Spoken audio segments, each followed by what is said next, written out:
अस्सलाम वालेकुम friends, welcome back to my channel. आज का हमारा टॉपिक है ग्रेविनेट। आज हम बात करेंगे कि ग्रेविनेट क्या है और इसके क्या क्या इस्तेमाल हो सकते हैं। प्रेगनेंसी और डोज की बात करेंगे और लास्ट में हम इसके साइड इफ़ेक्ट्स के बारे में बात करेंगे।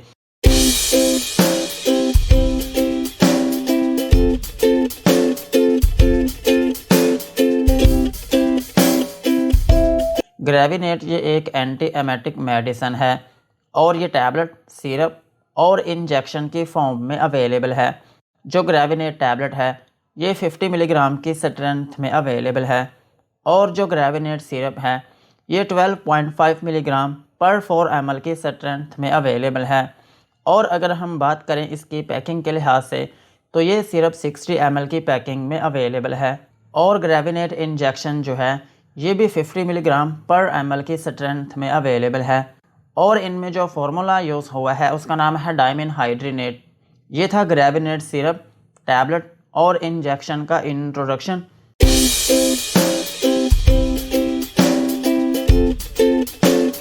अब हम इनके यूजेस के बारे में बात करते हैं कि वो कौन सी ऐसी कंडीशंस हैं जिनमें आप ग्रेविनेट सिरप, इंजेक्शन या फिर टैबलेट का यूज़ कर सकते हैं। ग्रेविनेट टैबलेट को आप नोज़िया एंड वॉमिटिंग में यूज़ कर सकते हैं। अगर किसी शख्स को उल्टी आ रही है या फिर मतली हो रही है तो फिर इस कंडीशन में आप ग्रेविनेट टैबलेट, सिरप या फिर इंजेक्शन का यूज़ कर सकते हैं।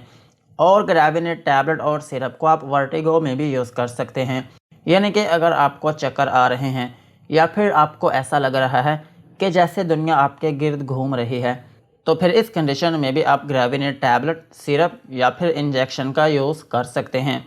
और ग्रेविनेट टैबलेट को आप मोशन सिकनेस में भी यूज़ कर सकते हैं, यानी कि अगर आप गाड़ी में बैठे हो और सफ़र कर रहे हो तो फिर इस दौरान अगर आपको उल्टी हो रही है या फिर मतली हो रही है या फिर आपको चक्कर आ रहे हैं या फिर आप किसी ट्रेन में बैठे हो या फिर आप जहाज़ में बैठे हो या फिर आप किसी कश्ती या फिर बोट में बैठे हुए हो या फिर पार्क में आप किसी झूले में बैठे हो और इस दौरान आपको उल्टी या फिर मतली हो रही है या फिर आपको चक्कर आ रहे हैं तो फिर इस कंडीशन में भी आप ग्रेविनेट टैबलेट, सिरप या फिर इंजेक्शन का यूज़ कर सकते हैं।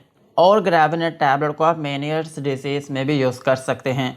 मेनियर डिजीज़ जो है ये एक ऐसा डिसऑर्डर है जो कि आपके कान में होता है और इसमें यह होता है कि आपके कान में फ्लूइड जमा हो जाता है जिसकी वजह से आपको उल्टी या फिर मतली होने लगती है और आपको चक्कर आने लगते हैं और आपके कान बजने लगते हैं और कुछ केसेस में आपके सर में दर्द रहने लगती है।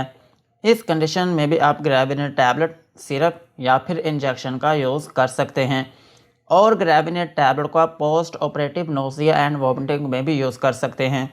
अगर किसी शख्स का कोई ऑपरेशन हुआ हो या फिर आपकी कोई सर्जरी हुई हो या फिर आपको एनेस्थीसिया दिया गया हो और इसकी वजह से आपको उल्टी या फिर मतली हो रही हो तो फिर इस कंडीशन में भी आप ग्रेविनेट टैबलेट, सिरप या फिर इंजेक्शन का यूज़ कर सकते हैं।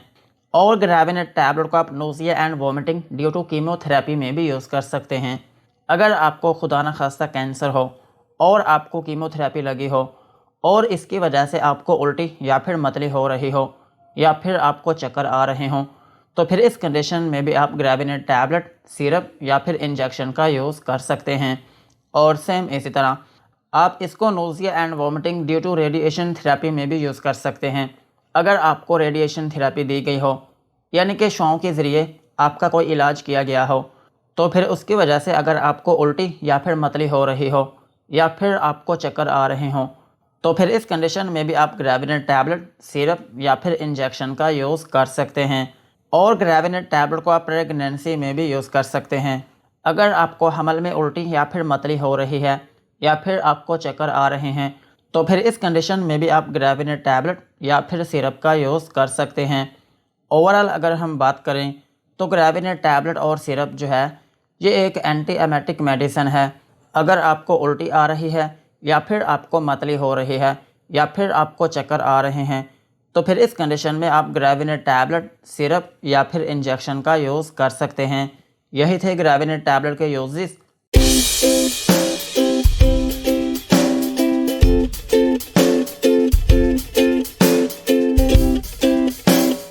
अब हम इनकी डोज के बारे में बात करते हैं।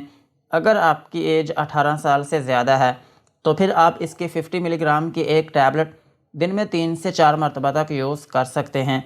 और अगर हम बात करें इंजेक्शन की, तो इंजेक्शन भी दिन में 3 से 4 मरतबा तक यूज़ किया जा सकता है। और अगर हम बात करें इसकी मैक्सिमम डोज़ की, तो इसकी जो मैक्सिमम डोज़ है वो दिन में आप 400 मिलीग्राम तक यूज़ कर सकते हैं।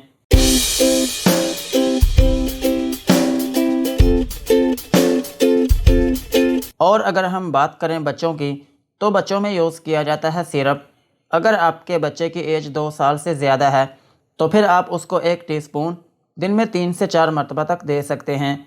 और अगर आपके बच्चे की एज 6 से 12 साल के दरमियान में है या फिर 12 साल है तो फिर आप उसको 25 मिलीग्राम से लेकर 50 मिलीग्राम तक दिन में 3 से 4 मरतबा तक यूज़ करवा सकते हैं।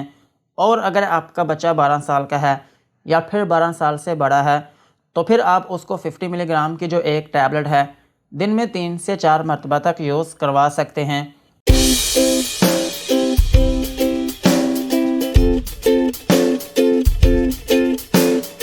और अगर हम बात करें प्रेगनेंसी की, तो प्रेगनेंसी में ये FDA कैटेगरी बी में फॉल करती है, जिसका मतलब ये है कि ये मेडिसिन प्रेगनेंसी में यूज़ की जा सकती है। और अगर हम बात करें ब्रेस्ट फीडिंग मदर्स की, तो ब्रेस्ट फीडिंग मदर्स में ये टैबलेट रिकमेंडेड नहीं है, लेकिन फिर भी अगर बहुत ही ज़्यादा ज़रूरत पड़े तो फिर आप इसको अपने डॉक्टर के मशवरे के साथ यूज़ कर सकते हैं। यही थी इसकी डोज।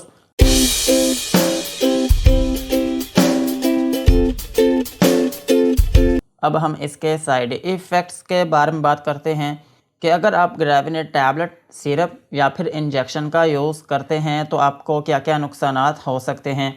ग्रेविनेट टैबलेट को यूज़ करने से आपको हाइपर सेंसिटिविटी रिएक्शन हो सकता है, यानी कि आपकी स्किन के ऊपर रैशेस या फिर उसमें एलर्जी हो सकती है। और आपको नोज़िया या फिर वॉमिटिंग हो सकती है, यानी कि उल्टी या फिर मतली आना शुरू हो सकती है। और आपको डायरिया हो सकता है, यानी कि लूज़ मोशन आना शुरू हो सकते हैं। और आपके पेट में दर्द हो सकती है। और आपको डेजीनेस हो सकती है, यानी कि थोड़ी बहुत नींद आना शुरू हो सकती है। और आपके सर में दर्द हो सकती है। और अगर आप इस टैबलेट को लंबे अरसे तक यूज़ करते हैं तो फिर इसकी वजह से आपकी नज़र में धुंधलापन आना शुरू हो सकता है। यही थे ग्रेविनेट टैबलेट, सिरप और इंजेक्शन के uses, dosages and side effects. आज की वीडियो को यहीं पर ख़त्म करते हैं। वीडियो अच्छी लगी हो तो चैनल को सब्सक्राइब करें एंड बेल आइकन को प्रेस करें।